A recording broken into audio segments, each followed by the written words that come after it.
Aller sur la Lune, c'est dur. Ouais, c'est un argument souvent repris par les complots, mais dur ne veut pas dire impossible. Mais à la fin des années 50, on a à peine fait quelques incursions dans l'espace et la surface même de la Lune est totalement inconnue. À ce moment-là, les scientifiques pensent encore qu'elle pourrait être couverte de dizaines de mètres d'une fine poussière agissant comme des sables mouvants, condamnant tout engin qui s'y poserait.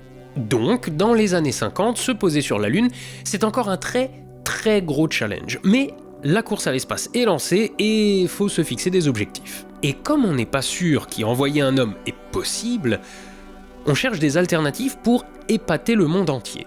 Et donc, que diriez-vous d'un feu d'artifice tiré depuis la surface de la Lune, visible par le monde entier? Ou du moins, par ceux qui voient la Lune. Mais évidemment, comme elle est à plus de 300 000 km, le feu d'artifice a intérêt à être costaud. Donc nucléaire. C'est le projet très sérieux étudié aussi bien par l'URSS que les États-Unis avant d'envisager d'y envoyer du monde. Il existe des documents déclassifiés à ce sujet et c'est ce que je vous propose de voir dans la vidéo qui se trouve juste là.